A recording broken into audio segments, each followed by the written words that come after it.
अनिल अंबानी की सारी कंपनियों पे कुल मिला के 1,72,000 करोड़ रुपए का कर्ज था। इन्होंने सिर्फ इंडियन बैंकों से नहीं बल्कि चाइनीज बैंकों से भी कर्ज लिया था। अनिल को अब लगने लगा कि उनके सारे बिजनेस फेलियर्स के पीछे मुकेश अंबानी का ही हाथ है। अनिल को जेल जाने से बचाने के लिए उनकी मां मुकेश से मदद मांगती है। ये अंबानी के लिए एक बहुत बड़ा झटका था, लेकिन इकलौता नहीं था। क्या यहाँ कोई अनिल अंबानी की जान लेने की कोशिश कर रहा था? नमस्कार दोस्तों, साल 2008 में अनिल अंबानी दुनिया के छठे सबसे अमीर आदमी थे। इनकी वेल्थ 42 बिलियन डॉलर्स थी, अपने भाई मुकेश अंबानी से भी ज्यादा। लेकिन 16 साल फास्ट फॉरवर्ड करो, आज 2024 में अनिल अंबानी कहीं भी स्टैंड नहीं करते। कर्जदार इनके पीछे पड़े हैं, कई सारे कोर्ट केसेस इन पर चल रहे हैं और सेबी ने इनको अब इंडियन मार्केट से बैन कर दिया है 5 सालों के लिए। आखिर ये कैसे हुआ? इस डाउनफॉल की कहानी के पीछे छिपी है दो भाइयों की ऐसी लड़ाई जिसके बारे में ज्यादा लोग जानते नहीं है। एक ऐसी लड़ाई जिसका असर पूरे देश के पॉलिटिकल और फाइनेंशियल सिस्टम पर देखने को मिला है, और एक ऐसी लड़ाई जिसमें अलग अलग पार्टीज के पॉलिटिशियंस भी बीच में इन्वॉल्व हुए हैं। आइए आज के वीडियो में जानते हैं दोस्तों पूरी कहानी मुकेश और अनिल अंबानी की।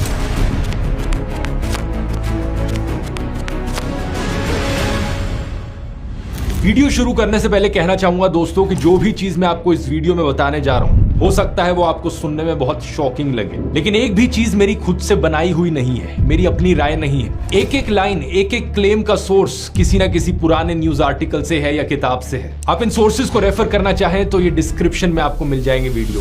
इस कहानी की शुरुआत होती है दोस्तों इन दोनों भाइयों के पिता से, धीरू भाई अंबानी। एक वक्त पर धीरू भाई अंबानी एक गैस स्टेशन के अटेंडेंट होते थे, लेकिन 1980s तक आते आते ये इंडिया के सबसे बड़े बिजनेसमैन में से एक बन गए थे। फरवरी 1986 की बात है कि इन्हें एक स्ट्रोक हो गया और इसकी वजह से इनका राइट हैंड पैरालाइज हो गया। इसके बाद ही था कि इन्होंने अपने बेटों मुकेश और अनिल को बिजनेस सौंपना शुरू किया। मुकेश अंबानी थोड़े इंट्रोवर्ट टाइप के थे, तो वो ऑपरेशन संभालते थे। उनका काम था टाइम और बजट में मेगा प्रोजेक्ट्स को सेटअप करना। तो वहीं दूसरी तरफ अनिल अंबानी थोड़े एक्सट्रोवर्ट थे, इसलिए रिलायंस के वो पब्लिक फेस बन गए। पब्लिक रिलेशंस, कॉर्पोरेट अफेयर्स, सरकार के साथ लॉबिंग और मार्केटिंग संभालना उनका काम था। सन 1991 में धीरू भाई ने मुकेश अंबानी को रिलायंस का वाइस चेयरमैन बना दिया, जबकि अनिल अंबानी कंपनी के जॉइंट मैनेजिंग डायरेक्टर ही बने रहे। ये क्लियर इंडिकेशन था कि धीरू भाई मुकेश को ही प्रेफर करते थे और ऐसे ही से देखा जा रहा था कि उनके बाद रिलायंस को मुकेश ही संभालेंगे। टाइम के साथ साथ रिलायंस की ज्यादातर एक्टिविटीज मुकेश के हाथ में जाने लगी। उन्होंने अपने दोस्तों को रिलायंस में बढ़ाना शुरू किया, जैसे कि आनंद जैन और मनोज मोदी। आप शायद सोचोगे कि आखिर क्या कारण था कि धीरू भाई मुकेश को ही प्रेफर करते थे, अनिल को नहीं। इसके पीछे कई कारण थे, इनमें से एक पारिवारिक भी था। अनिल अंबानी का टीना मुनीम से शादी करने का डिसीजन। टीना मुनीम बॉलीवुड की एक ग्लैमरस सेलिब्रिटी थी अपने समय की। ये पहले मिस इंडिया बनी थी और इनकी पहली फिल्म देश परदेश बड़ी हिट हुई थी। इन्हें साल 1980s में मॉडर्न इंडियन वुमेन की तरह देखा जाता था। इनके कपड़े उस वक्त के हिसाब से रिवीलिंग माने जाते थे और ये फेमस एक्टर राजेश खन्ना के साथ लिव इन में भी रहती थी। अनिल अंबानी की इनसे मुलाकात हुई थी एक पार्टी में। दोनों एक दूसरे को पसंद करने लगे और फैसला किया अनिल ने कि वो शादी करना चाहते हैं। लेकिन एक प्रॉब्लम थी, एक सोशल हर्डल था। बात यह थी कि अंबानी फैमिली एक कंजर्वेटिव गुजराती फैमिली थी और किसी भी हालत में वो टीना को अपनी बहू के रूप में स्वीकार करने को तैयार नहीं थे। धीरू भाई अंबानी ने इस शादी का बहुत विरोध किया, इनफैक्ट इसे तुड़वाने की पूरी कोशिश करी। Gas Wars, chronic capitalism and the Ambanis, इस किताब के पेज नंबर 41 पर देखिए क्या लिखा है। धीरू भाई अंबानी ने सरकार के भीतर अपने क्लाउड का इस्तेमाल किया और टीना पर ईडी की रेड पड़वा दी। कैरेवन मैगजीन में 2015 में लिखा गया यह आर्टिकल इस चीज को कंफर्म करता है कि टीना पर रेड पड़ी थी ईडी की। लेकिन अपने फादर के ऑब्जेक्शंस के बावजूद अनिल ने कहा कि वो टीना से ही शादी करेंगे। अनिल को यह भी पता चला कि ईडी की टीम ने टीना के साथ मिसबिहेव किया था। इसी के बाद ही अनिल ने धीरू भाई को धमकी दी कि अगर वो टीना को अपनी बहू के रूप में स्वीकार नहीं करेंगे तो वो फैमिली छोड़ देंगे। पूरा फिल्मी ड्रामा चल रहा था यहाँ पर। इसके बाद फैमिली और फ्रेंड्स ने इंटरवीन किया और धीरू भाई को शादी कराने के लिए राजी किया। फरवरी 1991 में इनकी शादी होती है और टीना मुनीम बन जाती हैं टीना अंबानी। दूसरी तरफ मुकेश की कहानी बिल्कुल उल्टी थी। मुकेश ने उस लड़की से शादी करी जो उनकी मां को पसंद थी। उनकी मां कोकिलाबेन ने एक भरतनाट्यम डांस रिसाइटल में नीता दलाल को देखा और कुछ इस तरीके से शादी होती है मुकेश और नीता की। नीता दलाल नीता अंबानी बन जाती हैं और अब फैमिली में इन्हें असली बहू माना जाने लगता है, जबकि टीना को एक आउटसाइडर की तरह देखा जाता है।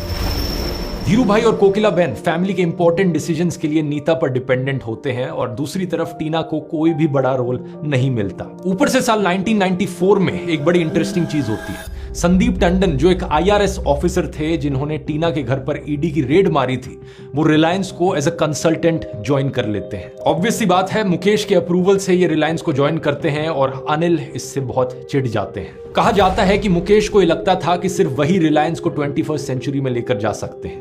इसके संकेत मिलने शुरू हुए जब रिलायंस ने टेलीकॉम सेक्टर में अपनी एंट्री की। रिलायंस इंफोकॉम नाम की एक कंपनी बनाई गई और इसमें ना अनिल और ना ही अनिल के किसी आदमी को कोई मेजर रोल दिया गया इस कंपनी में। इस रिलायंस इंफोकॉम कंपनी की मालिक एक और कंपनी थी जिसका नाम था रिलायंस कम्युनिकेशन इंफ्रास्ट्रक्चर लिमिटेड, और इस कंपनी का 50.55% शेयर मुकेश और नीता अंबानी होल्ड कर रहे थे और 45% शेयर RIL होल्ड कर रही थी। RIL रिलायंस की मेन कंपनी थी और इस मेन कंपनी के भी चेयरमैन और मैनेजिंग डायरेक्टर मुकेश अंबानी खुद थे, और टॉप पोजीशंस पर बैठे थे मनोज मोदी, आनंद जैन और भरत गोयनका जैसे लोग जिन्हें मुकेश का लॉयलिस्ट माना जाता था। अनिल अंबानी को यह क्लियर साइन लगा कि मुकेश उन्हें साइडलाइन कर रहे हैं और मुकेश उनको बराबर का पार्टनर नहीं मानते हैं। इसके साथ साथ अनिल को यह भी लगता था कि जो कंपनी में उनका रोल है, पॉलिटिशियंस, ब्यूरोक्रेट्स और मीडिया को मैनेज करना, उसको अप्रिशिएट नहीं किया जा रहा था। अनिल अंबानी रिलायंस की ग्रोथ के लिए ग्लोबल फंड मैनेजर्स को भी सेट करते थे, लेकिन वो नाराज थे कि उनसे ज्यादा इंपॉर्टेंस मुकेश अंबानी अपने लॉयलिस्ट्स को दे रहे थे। धीरू भाई अंबानी के जिंदा रहते हुए भी साल 1999 तक दोनों भाइयों के बीच ये बड़ी दरार आ चुकी थी। रिलायंस ग्रुप दो अलग अलग फैक्शंस में बंटने लग गया था, एक प्रो मुकेश ग्रुप और एक प्रो अनिल ग्रुप। धीरू भाई को भी पता था कि उनके दोनों बेटों में नहीं बन रही है, लेकिन बिजनेस को डिवाइड करने की बजाय उन्होंने एक दूसरा रूट लिया। मार्च 2002 में उन्होंने अपनी रिलायंस कंपनियों का एक मेगा मर्जर अनाउंस किया। इसमें इन्होंने रिलायंस इंडिया लिमिटेड के साथ रिलायंस पेट्रोलियम को मर्ज कर दिया। ये करने के पीछे कहा जाता है कि इनकी ये सोच रही थी कि रिलायंस ग्रुप में बंटवारा अब इम्पॉसिबल हो जाएगा और दोनों भाइयों को एक साथ मिलकर काम करना ही पड़ेगा, लेकिन ऐसा होता नहीं है। 6 जुलाई साल 2002 धीरू भाई अंबानी का देहांत होता है। इसके बाद मुकेश अंबानी के पास रिलायंस का कंट्रोल आ जाता है और Anil Ambani second in command बन जाते हैं। लेकिन इसके कुछ ही महीनों बाद दोनों भाइयों के बीच में टेंशन्स और बढ़ने लगती हैं। अनिल अंबानी को लगता है कि मुकेश RIL का इस्तेमाल कर रहे हैं अपने टेलीकॉम वेंचर को फाइनेंस करने के लिए और उससे खुद को और अपने दोस्तों को पर्सनल फायदा पहुंचाने के लिए। इसके अलावा नीता अंबानी का रोल भी रिलायंस इंफोकॉम में बढ़ रहा था। वो अब रिलायंस इंफोकॉम की एडवर्टाइजिंग और ब्रांडिंग संभाल रही थी। अनिल अंबानी को यह सब स्वीकार नहीं था। अनिल अंबानी इसका विरोध करने लगे। इसके 3 महीने बाद जुलाई 2004 में रिलायंस बोर्ड ने अनिल अंबानी की फाइनेंशियल पावर्स घटा दी और मुकेश अंबानी को फुल फाइनेंशियल पावर्स दे दी। इसके साथ साथ एक और प्रस्ताव पास हुआ कि वाइस चेयरमैन को चेयरमैन के अंडर काम करना होगा। अनिल को इससे समझ आने लगा कि मुकेश अब उनको पूरी तरीके से साइडलाइन करना चाह रहे हैं। धीरू भाई के देहांत के बाद अनिल चाहते थे कि उनकी मां कोकिला बहन रिलायंस की चेयरमैन बने, लेकिन मुकेश ने इसे यह कहकर नकार दिया कि इंटरनेशनल इन्वेस्टर्स में गलत मैसेज जाएगा। अब मुकेश अंबानी के पर्सपेक्टिव से अगर चीजों को देखा जाए तो इन पुराने आर्टिकल्स को देखिए। उन्हें यह लग रहा था कि अनिल बिजनेस के बारे में सीरियस नहीं है। इसका कारण था अनिल की समाजवादी पार्टी के मुलायम सिंह यादव और अमर सिंह के साथ नजदीकियां। मुकेश इससे काफी अनकंफर्टेबल थे। धीरू भाई अंबानी भी नेताओं के साथ नजदीकियां रखते थे, जैसे कि इंदिरा गांधी के साथ, लेकिन वो सभी नेताओं के साथ बनाकर चलते थे। किसी एक पॉलिटिशियन को ज्यादा फेवर नहीं करते थे, लेकिन अनिल अंबानी समाजवादी पार्टी से ज्यादा ही नजदीक आ रहे थे। जून 2004 में उत्तर प्रदेश से एक इंडिपेंडेंट कैंडिडेट के रूप में राज्यसभा के लिए नॉमिनेशन फाइल किया जाता है अनिल अंबानी के द्वारा, और अमर सिंह और मुलायम सिंह यादव की मदद से वो जीत भी जाते हैं। इसका कारण था कि कांग्रेस की सरकार उस वक्त सेंटर में नई चुनकर आई थी और समाजवादी पार्टी उस वक्त कांग्रेस की मेन राइवल्स में से एक थी। आज की तरह नहीं, आज दोनों ही एक दूसरे की एलाइज हैं, लेकिन उस वक्त काफी ऑपोजिशन में रहती थी ये दोनों पार्टीज एक दूसरे के। मुकेश अंबानी को लगा कि ये रिलायंस के बिजनेस इंटरेस्ट के लिए अच्छा नहीं है कि एक ऑपोजिशन पार्टी के साथ अनिल अंबानी इतने नजदीक हो रहे हैं, तो ये कांग्रेस पार्टी को पसंद नहीं आएगा। इसके अलावा जब अनिल अंबानी ने राज्यसभा के लिए अपना फॉर्म भरा था तो उनको अपनी और अपनी पत्नी की वेल्थ डिक्लेयर करनी पड़ी, और मुकेश इस चीज से भी नाखुश थे कि अब पब्लिकली सबको पता था इनके पास कितना पैसा है। एक तीसरा कारण भी था यहाँ पर, मुकेश अनिल के पावर जनरेशन प्रोजेक्ट से बड़े नाखुश थे। अनिल अंबानी ने उत्तर प्रदेश के दादरी में gas based electricity power plant शुरू करने की घोषणा करी थी। इसके लिए उन्होंने कहा था जो गैस आएगी वो कृष्ण गोदावरी बेसिन में जो गैस डिस्कवरीज हुई हैं वहां से आएगी। मुकेश का यह मानना था कि अनिल ने इस प्रोजेक्ट को रिलायंस पर थोपा है और यह प्रोजेक्ट सिर्फ इसलिए हो रहा है क्योंकि अनिल अमर सिंह और मुलायम सिंह यादव को खुश करना चाहते हैं। लेट 2004 इस पॉइंट तक आते आते दोनों भाइयों के बीच में जो रिश्ते थे वो ब्रेकिंग पॉइंट तक पहुंच चुके थे। टाइम्स ऑफ इंडिया ने एक फ्रंट पेज रिपोर्ट में कहा कि एक बड़े बिजनेस ग्रुप के दो भाइयों के बीच में दरार आ गई है। उस वक्त ज्यादातर अखबारों में हिम्मत होती थी डेयरिंग खबरें छापने की, आज की तरह नहीं जब सारे गोदी मीडिया बने बैठे हैं। लेकिन इसके बाद 18 नवंबर 2004 को दो मजेदार चीजें हुई। इस दिन CNBC TV 18 के एक बिजनेस सेमिनार में मुकेश अंबानी गए थे और वहां पर माइक्रोसॉफ्ट के CEO स्टीव बॉलमर आए हुए थे। स्टीव असल में मुकेश के दोस्त और क्लासमेट रहे थे। ये दोनों स्टैनफोर्ड बिजनेस स्कूल में साथ में पढ़ाई करते थे। अब हुआ क्या कि इन्होंने अपनी स्पीच में एक ऐसी चीज कह दी जो बड़ी ही शॉकिंग थी। इन्होंने कहा कि स्टैनफोर्ड बिजनेस स्कूल के उनके बैच में सिर्फ 2 लोग ही थे जिन्होंने पहले ही साल में ड्रॉप आउट कर लिया था। एक वो खुद थे और दूसरे मुकेश अंबानी थे। इसे सुनकर ऑडियंस शॉक्ड रह गई क्योंकि सालों तक दुनिया को यही लगता था कि मुकेश अंबानी ने स्टैनफोर्ड से अपनी MBA कंप्लीट करी है। रिलायंस के ऑफिशियल डॉक्यूमेंट्स में भी यही कहा गया था। तो ये स्पीच सुनकर मुकेश इस बात से काफी अपसेट हुए और कुछ ही देर में वो वहां से चले गए। लेकिन जाने से पहले उन्होंने एक और बम फोड़ दिया। उन्होंने कहा कि रिलायंस ग्रुप में ओनरशिप इश्यूज चल रहे थे लेकिन वो प्राइवेट डोमेन में। अब कोई भी इस बात को लेकर श्योर नहीं था कि ऐसी चीज पब्लिकली क्यों कही जाएगी। अभी तक दो भाइयों की ये लड़ाई पब्लिक नहीं हुई थी। कुछ दिनों बाद मुकेश अपनी बात से पलट गए और कहा कि रिलायंस में कोई ओनरशिप इश्यूज नहीं है और धीरू भाई ने अपने सामने सारे इश्यूज सॉल्व कर दिए थे। लेकिन तब तक बहुत देर हो चुकी थी, मीडिया में बात फैल चुकी थी। दोनों भाइयों के बीच की ये लड़ाई धीरे धीरे एक ओपन वॉर बन जाती है जो मीडिया में लड़ी जाती है। इसमें अनिल अंबानी के पास अपर हैंड था। मुकेश के खिलाफ एक के बाद एक खबरें छपने लगती हैं। मुकेश ने किन नेताओं के साथ सौदेबाजी करी है, रिलायंस को वो कैसे अपने फायदे के लिए इस्तेमाल कर रहे हैं, उनकी कॉर्पोरेट गवर्नेंस में क्या इश्यूज हैं, सब कुछ पब्लिकली छपता है। खबरों में यह भी कहा जाता है कि मुकेश कैसे अपने छोटे भाई के साथ अन्याय कर रहे हैं। अगले 7 महीनों में मुकेश अंबानी की पब्लिक इमेज काफी खराब हो जाती है। दिसंबर 2004 तक आते आते हालात इस कदर बिगड़ गए थे कि देश के फाइनेंस मिनिस्टर पी चिदम्बरम को इंटरवीन करना पड़ता है। वो कहते हैं कि इन दोनों भाइयों की लड़ाई के बीच में देश का नुकसान हो रहा है, ये लड़ाई करना बंद करो। सरकार की तरफ से प्रेशर आता है, प्राइम मिनिस्टर मनमोहन सिंह की तरफ से प्रेशर आता है। हालांकि पीएमओ ने इस चीज को बाद में डिनाई किया था। इसके अलावा इनकी मां कोकिला बहन की तरफ से प्रेशर आता है और ICICI बैंक के चेयरमैन और इनके फैमिली फ्रेंड केवी कमात भी आते हैं, इंटरवीन करते हैं और इन सब के प्रेशर में मुकेश अंबानी समझौते के लिए तैयार हो जाते हैं। जून 2005 में अपेरेंटली दोनों भाई अपना झगड़ा सुलझा लेते हैं और दोनों भाइयों के बीच में एक एग्रीमेंट साइन किया जाता है। इस एग्रीमेंट के तहत मुकेश को फ्लैगशिप कंपनीज जैसे RIL और इंडियन पेट्रोकेमिकल्स कॉर्पोरेशन लिमिटेड मिलेगी। इस वाली कंपनी को 2002 में अटल बिहारी वाजपेयी की सरकार ने रिलायंस को बेच दिया था। वहीं दूसरी तरफ अनिल अंबानी को मिलेगी रिलायंस इन्फोकॉम, रिलायंस एनर्जी और रिलायंस कैपिटल। दोनों भाई साथ में 10 साल के लिए एक नॉन कम्पीट एग्रीमेंट भी साइन करते हैं कि अगर किसी भाई की एक कंपनी किसी सेक्टर में है तो दूसरा भाई उसके कंपटीशन में अपनी कंपनी नहीं बनाएगा, कम से कम 10 साल के लिए। इस समझौते के तहत मोटे मोटे तौर पर मुकेश अंबानी को रिलायंस ग्रुप के लगभग 60 से 70% एसेट्स मिल जाते हैं और अनिल अंबानी को 30 से 40% एसेट्स। इसी के बाद 2007 तक आते आते अनिल अंबानी की नेटवर्थ 3 गुना बढ़ चुकी थी, $45 बिलियन, और मुकेश अंबानी की नेटवर्थ थी $49 बिलियन। दोनों एक दूसरे के काफी बराबर की टक्कर में थे। अब सब लोगों को लग रहा था कि दोनों भाइयों के बीच झगड़ा परमानेंटली खत्म हो चुका है, लेकिन ऐसा था नहीं। मुकेश अंबानी काफी नाराज थे कि रिलायंस इन्फोकॉम अनिल के पास कैसे चला गया। वो उनका ड्रीम प्रोजेक्ट था। वो इंतजार करते रहे सही मौके का। इन्हें ये मौका मिला जनवरी 2008 में जब अनिल अंबानी रिलायंस पावर का IPO लेकर आए। Anil Ambani's Reliance Power will be the country's largest IPO. The price band is expected to be anywhere between 400 to 450 rupees. Dadri वाला पावर प्रोजेक्ट जो इन्होंने अनाउंस किया था उसके लिए ही इन्होंने ये रिलायंस पावर बनाई थी।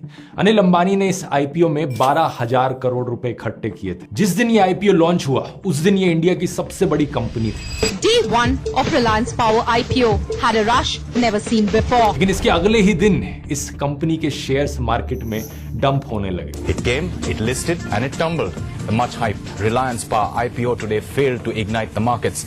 Instead, at the end of the day, the Sensex had seen one of its worst closings ever. एक ही दिन में शेयर प्राइस ऑलमोस्ट 20% तक गिर गया। अनिल ने कहा कि ये इसलिए हो रहा है क्योंकि मुकेश की कंपनीज ये कर रही हैं। अनिल ने सेबी को शिकायत करी कि शेयर अलॉट होने के 4 मिनट में ही मॉरिशस की 7 कंपनीज ने शेयर बेचना शुरू कर दिया था और ये कंपनीज मुकेश से जुड़ी हुई थी। इन शेयर्स के बढ़ते ही अनिल अंबानी मुकेश अंबानी से अमीर हो जाते, लेकिन दाम गिरने की वजह से ऐसा हुआ नहीं। ये अनिल अंबानी के लिए एक बहुत बड़ा झटका था, लेकिन इकलौता नहीं था। इसके बाद एक दूसरा झटका इन्हें लगता है MTN डील के वक्त। इनकी रिलायंस कम्युनिकेशन की company south African telecom company MTN के साथ मर्ज होने का प्रोसेस शुरू कर रही थी। अगर ये डील हो जाती तो एक बार फिर से अनिल मुकेश अंबानी से ज्यादा अमीर हो जाते, लेकिन मुकेश ने इसका विरोध किया। मुकेश अंबानी ने दोनों भाइयों के बीच हुए एग्रीमेंट को दिखाया और कहा कि देखो इसमें क्या लिखा है, अगर दोनों भाइयों में से कोई भी अपनी कंपनियों में स्टेक बेचेगा तो दूसरे भाई को राइट टू फर्स्ट रिफ्यूजल देना होगा। यानी कि अगर कोई भी भाई अपनी कंपनी में शेयर बेच रहा है तो सबसे पहले वो शेयर दूसरे भाई को ऑफर करने होंगे, और अगर वो नहीं खरीदता तभी ये शेयर किसी और को ऑफर किए जा सकते हैं। अनिल अंबानी ने इस एग्रीमेंट को बाईपास करने की कोशिश करी, ये सोचकर कि क्यों ना उस साउथ अफ्रीकन MTN कंपनी में मैं खुद ही डायरेक्टली शेयर खरीद लूं। 51% शेयर इन्होंने खरीदने की कोशिश की, लेकिन तब तक ये जो MTN कंपनी थी इसने इस लड़ाई को होते हुए देखा और सोचा कि इन दोनों भाइयों के झगड़े के बीच में ये ना फंस जाए इस डील में, तो पीछे हट गए डील से। ये तो सीधी सीधी लड़ाइयां थी, लेकिन इसके अलावा अनिल अंबानी ने कहा कि मुकेश उन्हें नुकसान पहुंचाने के लिए पॉलिटिकल प्रेशर भी लगा रहे हैं। अनिल की कंपनी ने दिल्ली और मुंबई एयरपोर्ट के प्राइवेटाइजेशन बिड में पार्ट लिया था और वो हाईएस्ट बिडर थी, लेकिन आखिर में सरकार ने डिसाइड किया कि ये जो कंपनी बिड कर रही है उनका कॉन्फ्लिक्ट ऑफ इंटरेस्ट है और इसलिए ये कॉन्ट्रैक्ट सेकंड हाईएस्ट बिडर को दे दिया। कहा जाता है कि इसके पीछे मुकेश अंबानी थे। ऐसा ही कुछ कोल बेस्ड मीथेन एक्सट्रैक्ट करने के कॉन्ट्रैक्ट्स के साथ हुआ और अनिल को अब लगने लगा कि उनके सारे बिजनेस फेलियर्स के पीछे मुकेश का ही हाथ है। और हैरानी की बात पता है क्या दोस्तों, अभी तक इन दोनों भाइयों के बीच सबसे बड़ी लड़ाई होनी बाकी थी, द गैस वॉर्स, जो मुकेश और अनिल के बीच में 2005 में सेटलमेंट हुआ था। उसमें गैस एक्सप्लोरेशन और एक्सट्रैक्शन बिजनेस मुकेश के पास आया था और पावर जनरेशन बिजनेस अनिल के पास। इस गैस वॉर्स किताब का मैंने इस वीडियो में बहुत बार रेफरेंस लिया है। ये एक ऐसी किताब है जो लीगल ट्रबल में आ गई थी, लेकिन कोई केस इसके खिलाफ नहीं हुआ था। ये आज के दिन भी पब्लिकेशन में है, जिससे साबित होता है कि जो भी इसमें लिखा गया है उसे कोई गलत साबित कर नहीं पाया है। अगर आप इस किताब को खरीदना चाहें, इसका लिंक नीचे डिस्क्रिप्शन में मिल जाएगा और डिटेल में और गहराई से आप इस पूरी सिचुएशन को समझ पाएंगे। अब बात कुछ ऐसी है कि अगर अनिल अंबानी को अपना पावर प्लांट खोलना है गैस का, तो उसके लिए गैस की जरूरत होगी और गैस एक्सप्लोरेशन और एक्सट्रैक्शन का बिजनेस मुकेश के पास। पावर जनरेशन बिजनेस नया था और अनिल यूपी के दादरी में पावर प्लांट लगा रहे थे, इसके लिए गैस की जरूरत थी। और जब एग्रीमेंट हुआ तब मुकेश ने कहा कि वो अनिल को $2.34 प्राइस पर million British thermal units gas supply करेंगे और हर रोज 17 साल तक 28 मिलियन स्टैंडर्ड क्यूबिक मीटर से डे गैस सप्लाई की जाएगी। लेकिन इसके थोड़े ही दिन बाद दोनों भाइयों में इस बात पर झगड़ा शुरू हो गया कि क्या मुकेश की कंपनी अनिल की कंपनी को सेट प्राइस पर गैस प्रोवाइड करेगी। मुकेश की कंपनी ने ministry of petroleum and natural gas के पास $2.34 के प्राइस को अप्रूव करने के लिए अप्लाई किया, तो मिनिस्ट्री ने यह कहकर मना कर दिया कि नेचुरल रिसोर्सेज पर सरकार प्राइस तय करेगी। उस वक्त मुरली देवड़ा पेट्रोलियम मिनिस्टर थे और धीरूभाई अंबानी के करीबी थे। अनिल ने कहा कि ये मुकेश को फायदा पहुंचाने के लिए किया जा रहा है। सरकार कह रही है कि वो खुद प्राइस डिसाइड करेगी, लेकिन वो ज्यादा प्राइस डिसाइड करेगी ताकि फाइनली अनिल को ज्यादा पैसे पे करने पड़े गैस के लिए मुकेश को। इस बात पर दोनों भाइयों के बीच में कानूनी लड़ाई शुरू हो गई और सरकार भी इसमें कूद गई। सितंबर 2007 में एक एम्पावर्ड ग्रुप ऑफ मिनिस्टर्स, जिसको प्रणब मुखर्जी हेड कर रहे थे, उसने RIL का गैस प्राइस $4.21 पर अप्रूव किया। ये ऑलमोस्ट डबल प्राइस था जो अनिल पे करते हैं। तो अनिल अंबानी कोर्ट चले गए। 2009 में बॉम्बे हाई कोर्ट ने फैसला सुनाया और यह फैसला आता है अनिल अंबानी के पक्ष में। बॉम्बे हाई कोर्ट कहता है कि मुकेश अंबानी को अपना फैमिली एग्रीमेंट ऑनर करना चाहिए और $2.34 के प्राइस पर ही गैस को बेचना चाहिए। इसके बाद 4 जुलाई को मुकेश अंबानी की कंपनी बॉम्बे हाई कोर्ट की जजमेंट के खिलाफ सुप्रीम कोर्ट में पिटीशन फाइल कर देती है। सुप्रीम कोर्ट में इसकी सुनवाई 20 जुलाई को होनी थी, लेकिन 18 जुलाई को ही सरकार ने इसमें पिटीशन फाइल की और कहा कि नेचुरल गैस एक नेशनल प्रॉपर्टी है और इन दोनों को गैस के प्राइसेस तय करने का कोई अधिकार नहीं है, इसलिए ये कॉन्ट्रैक्ट इनवैलिड है। अनिल अंबानी आरोप लगा रहे थे कि ये यूपीए की सरकार मुकेश अंबानी के फेवर में एक्ट कर रही है और स्पेशली ये पेट्रोलियम मंत्रालय एक ऐसे पॉलिटिशियन जो धीरू भाई के काफी करीब रहे थे। अनिल ने कहा कि सरकार ONGC जैसी कंपनियों का नुकसान कराकर मुकेश को फायदा पहुंचा रही है। अनिल की कंपनीज ने अखबारों में फ्रंट पेज एड्स देनी शुरू कर दी। इन एड्स में लिखा गया, सरकार और पेट्रोलियम मिनिस्ट्री मुकेश को फायदा पहुंचा रही है और इससे सरकारी खजाने को नुकसान हो रहा है। विज्ञापन में आरोप लगाया गया है कि सरकार अपनी ही कंपनी NTPC को रिलायंस इंडस्ट्रीज से 80% ज्यादा भाव पर गैस खरीदने को कह रही है। इससे NTPC को 30,000 करोड़ रुपए का नुकसान होगा, जबकि रिलायंस इंडस्ट्रीज को इस डील से 50,000 करोड़ रुपए का फायदा होगा। परंजॉय गुहा ठाकुरता अपनी किताब gas Wars chronic capitalism and the Ambanis में बताते हैं कि इस बीच एक बड़ा चौंकाने वाला इंसिडेंट होता है। 23 अप्रैल 2009 को अनिल अंबानी के हेलीकॉप्टर की मेंटेनेंस हो रही थी। एक टेक्नीशियन भारत बोर्गे ने पाया कि हेलीकॉप्टर की फिल्टर नेक ढंग से फिट नहीं हो रही थी। उसने उसे ठीक करने के लिए खोला तो उसके अंदर पीनट के साइज के पत्थर देखे गए, छोटे छोटे पत्थर। साथ में फ्यूल टैंक के अंदर भी मिट्टी और कंकड़ पाए गए। किसी ने जानबूझकर हेलीकॉप्टर के अंदर पत्थर और छोटे छोटे कंकड़ डाल रखे थे। एक्सपर्ट्स के मुताबिक अगर ये हेलीकॉप्टर उड़ा होता तो फॉर श्योर क्रैश कर जाता। एक बहुत ही शॉकिंग चीज, क्या यहाँ कोई अनिल अंबानी की जान लेने की कोशिश कर रहा था? इसको लेकर कई थ्योरीज चलने लगी। अनिल अंबानी के लोगों ने कहा कि ये कॉर्पोरेट राइवल्स ने किया है। इसके कुछ ही दिन बाद भारत बोर्गे की डेड बॉडी रेलवे ट्रैक पर मिली एक सुसाइड नोट के साथ। उस सुसाइड नोट में लिखा था कि कंकड़ मिलने के बाद मुकेश की कंपनी के कुछ ऑफिशियल्स उससे मिले थे और पूछताछ करने लगे। उसको कहा कि हम दोबारा आएंगे और वो इससे डर गए। हालांकि पुलिस उसके इस सुसाइड नोट से संतुष्ट नहीं थी और उन्होंने हेलीकॉप्टर में सैबोटाज और उसकी हत्या के लिए उसके कोवर्कर्स को अरेस्ट किया। लेकिन यहां भी अनिल और मुकेश के कंपनी के लोग एक दूसरे पर आरोप लगाने लगे। खैर, इस गैस वॉर पर वापस आए तो इस पर कोर्ट में सुनवाई हुई और कोर्ट ने कहा कि गैस सरकारी प्रॉपर्टी है और सरकार ही दाम तय करेगी, ना कि अंबानीज। इस जजमेंट के time Anil Ambani supreme court में थे और ये उनके लिए तीसरा बड़ा झटका था। इस जजमेंट का मतलब था मुकेश अंबानी कई हजार करोड़ और अमीर बन जाएंगे और अनिल अंबानी को कई हजार करोड़ों का नुकसान होगा। इस एक जजमेंट के बाद ना सिर्फ अनिल अंबानी की रिलायंस पावर बल्कि उनकी कई सारी और कंपनीज के शेयर मार्केट में गिर गए। इसके कुछ ही दिनों बाद दोनों भाई दोबारा मिले। 23 मई 2010 मुकेश और अनिल दोनों की कंपनियों ने एक प्रेस स्टेटमेंट जारी की और कहा कि उनकी फैमिली एग्रीमेंट जो बनाई गई थी, नॉन कम्पीट एग्रीमेंट थी, अब दोनों भाई इसे खत्म करने का फैसला ले रहे हैं। खत्म करने का मतलब था कि दोनों भाई अब सारे बिजनेसेस में जा सकते थे और एक दूसरे के खिलाफ के बिजनेसेस में भी जा सकते थे। मुकेश कोर्ट में लड़ाई जीत गए थे और अब अनिल को गैस के लिए उनकी जरूरत थी। महंगे दाम में ही सही, नॉन कम्पीट खत्म करने की वजह से उनको पावर प्लांट में कम से कम गैस तो मिल रही थी। लेकिन बाद में जो हुआ उससे लगा कि मुकेश ने नॉन कम्पीट हटवा लिया, लेकिन फिर भी अनिल के हाथ ज्यादा कुछ नहीं आया। अनिल अंबानी अपने दादरी में बनने वाले पावर प्रोजेक्ट के लिए पहले से ही प्रॉब्लम्स फेस कर रहे थे। उस प्रोजेक्ट को जमीन की जरूरत थी और 2004 में यूपी की मुलायम सिंह यादव की सरकार ने इसके लिए एक इमरजेंसी प्रोविजन का इस्तेमाल किया और अनिल अंबानी को जमीन दिलवा दी।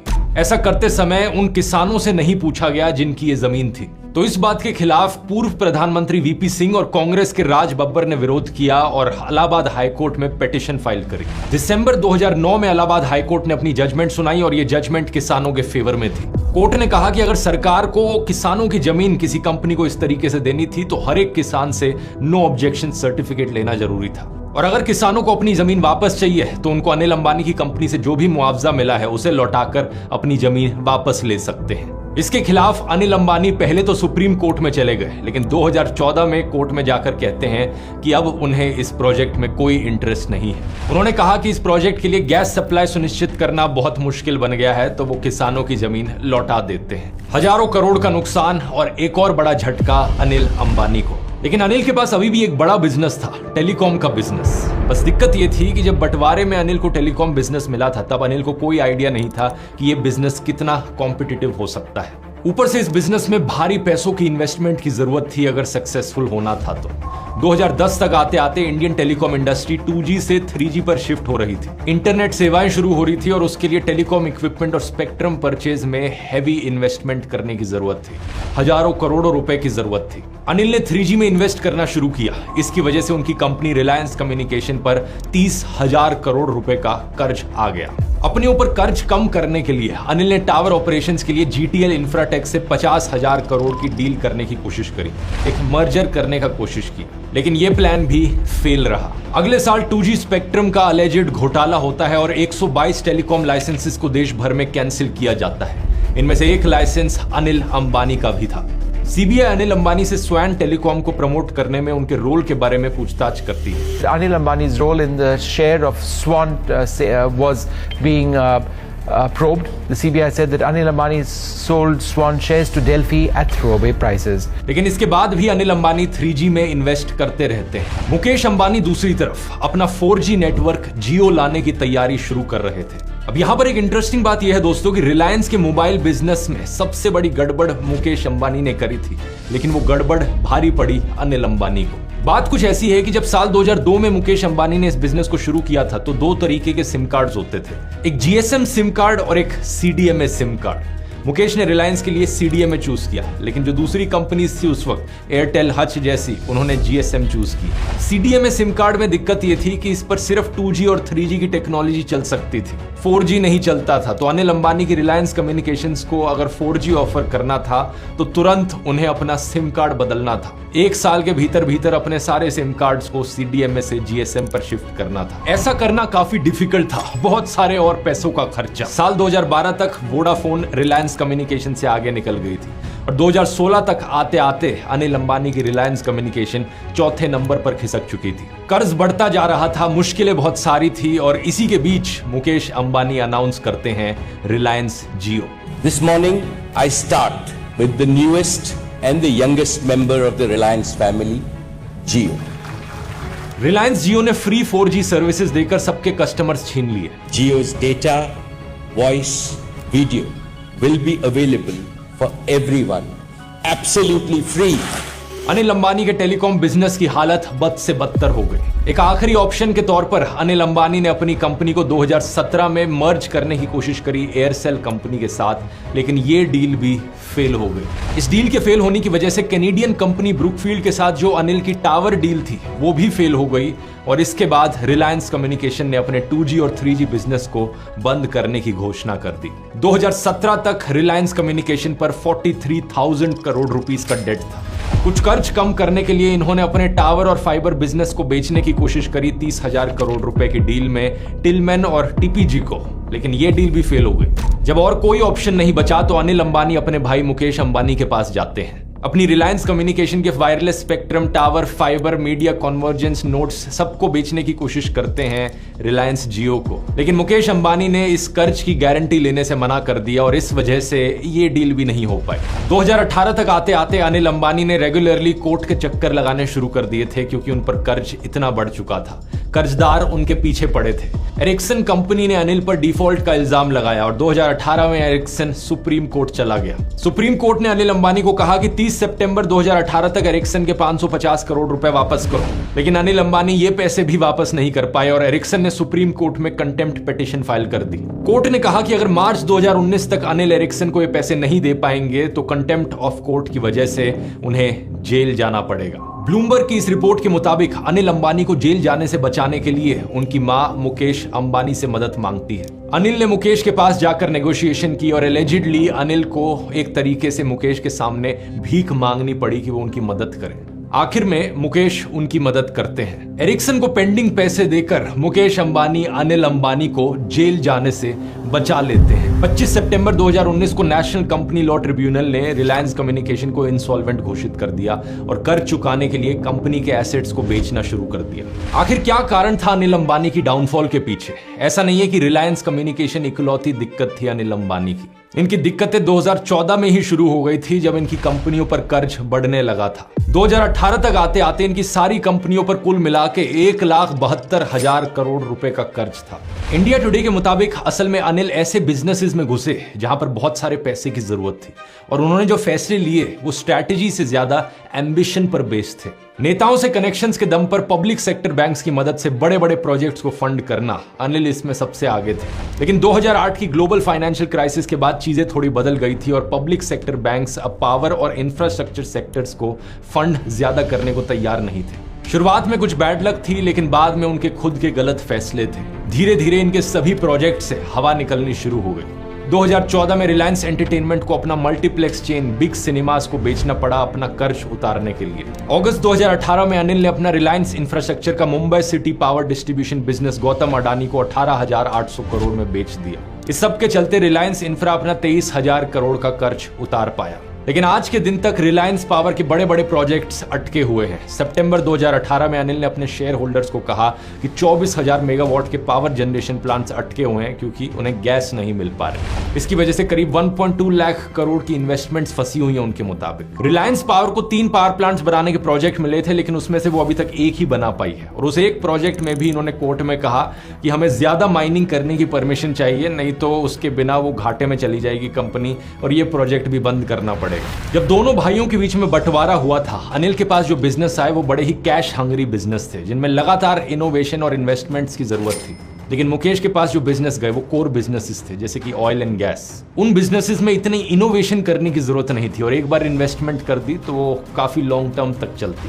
अनिल के पास कोई भी ऐसा बिजनेस नहीं आया जिससे उनको लगातार कैश फ्लो मिल सके और उस पैसे का वो इस्तेमाल कर सके बाकी अपने बिजनेसेस में इन्वेस्ट करने के लिए। वो तब तक ही सक्सेसफुल रहे जब तक बैंकों से और इन्वेस्टर्स से अच्छी फंडिंग आ रही थी, लेकिन जैसे ही फंडिंग रुकी उनके ऊपर कर्ज बढ़ता चला गया। और इंटरेस्टिंग चीज पता है क्या दोस्तों, अनिल अंबानी ने सिर्फ इंडियन बैंकों से ही नहीं बल्कि चाइनीज बैंकों से भी कर्ज लिया था। 3 चाइनीज बैंक जिनको चाइना की सरकार कंट्रोल करती है, उन्होंने लंदन के हाई कोर्ट में एक लॉ सूट फाइल किया कि अनिल ने उनसे $925 मिलियन का 2012 में रिलायंस कम्युनिकेशन के लिए कर्ज लिया था। इस कर्ज की उन्होंने पर्सनल गारंटी दी थी, लेकिन अब वो हमारे पैसे नहीं लौटा पा रहे। अनिल अंबानी ने लंदन के कोर्ट में जाकर कहा कि मेरी इन्वेस्टमेंट्स की वैल्यू खत्म हो गई है और आज के समय में मेरी लायबिलिटीज देखकर मेरी नेटवर्थ एक्चुअली में 0 है। इन्होंने कोर्ट में कहा कि मेरे पास ऐसा कुछ भी नहीं बचा जिसको बेचकर मैं अपना कर्ज चुका सकूं। जज ने इस बात पर कहा कि अनिल गलत कह रहे हैं, उनके पास इससे ज्यादा एसेट्स हैं। हम ये नहीं मानते कि अंबानी फैमिली ने उनको अपने ही हाल पर छोड़ दिया होगा। इसके रिस्पॉन्स में अनिल ने कोर्ट को स्टेटमेंट दी कि वो जो एक बार मुकेश अंबानी ने मेरी मदद करी थी वो सिर्फ एक ही बार करी थी और ऐसा दोबारा नहीं होगा। फरवरी 2022 में सेबी ने अनिल अंबानी को डाइवर्जन ऑफ फंड्स के आरोप में किसी भी लिस्टेड एंटिटी से डायरेक्टर के रूप में एसोसिएट होने से बैन कर दिया। मार्च 2022 में अनिल अंबानी रिलायंस इंफ्रास्ट्रक्चर और रिलायंस पावर के बोर्ड से रिजाइन भी कर देते हैं। 23 अगस्त 2024 डाइवर्जन ऑफ फंड्स के आरोप में सेबी अनिल अंबानी को इंडियन सिक्योरिटी मार्केट से 5 साल के लिए बैन कर देती है। आज अनिल पब्लिक में दिखना बंद हो चुके हैं। ब्लूमबर्ग की रिपोर्ट के मुताबिक उनके जानने वाले कहते हैं कि अब वो रिलीजियस और स्पिरिचुअल बन गए हैं। उन्होंने मटेरियल सक्सेस को पीछे छोड़ दिया है। वो अभी भी कोशिश कर रहे हैं कि कैसे चीजों को टर्न अराउंड किया जा सके और अपनी किस्मत को बदला जा सके, लेकिन अब ये इनकी हालत देखकर इम्पॉसिबल लगता है। इस रिपोर्ट में लिखा गया है कि अनिल अंबानी को यह भी एडवाइस दी गई है कि वो अपने आप को बैंकरप्ट घोषित कर दें और अपने ऊपर कर्जों से मुक्ति पा लें, लेकिन उनको अभी भी लगता है कि अगर इस तरीके से गिव अप कर दिया तो कमबैक करने का कोई चांस नहीं रहेगा फ्यूचर में। इस वीडियो से दोस्तों आपको क्या सीख मिलती है नीचे कमेंट्स में लिखकर बताओ। मेरी राय में एक चीज बड़ी साफ है यहाँ पर, चाहे आपके पास कितना ही पैसा क्यों ना हो, चाहे आप दुनिया के सबसे अमीर आदमी ही क्यों ना हो, वो पैसा आपके लिए परिवार नहीं बना सकता। पैसा आपकी ईगो और आपके घमंड को कंट्रोल भी नहीं कर सकता। इसकी बात मैंने इस वाले वीडियो में भी करी थी। सोच कर देखो, अगर ये दोनों भाई एक दूसरे से लड़ने की जगह साथ में मिलकर रहते और काम करते तो इनकी जिंदगी कितनी अलग होती। शायद सही कहा जाता है, एक आदमी अगर दिल से गरीब हो तो दुनिया की सारी दौलत भी कम पड़ जाती है। उम्मीद है दोस्तों ये लंबा और डिटेल्ड वीडियो आपको पसंद आया होगा। अगर आप ऐसे ही और वीडियोस देखना चाहते हैं तो कमेंट्स में लिखकर बता सकते हैं और कौन से टॉपिक्स पर देखना चाहिए। एक सिमिलर वीडियो इससे पहले मैंने बनाया है टाटा फैमिली के ऊपर, जिनकी कहानी काफी अलग है अंबानी फैमिली के कंपैरिजन में। यहाँ क्लिक करके उस वीडियो को आप देख सकते हैं। बहुत बहुत धन्यवाद।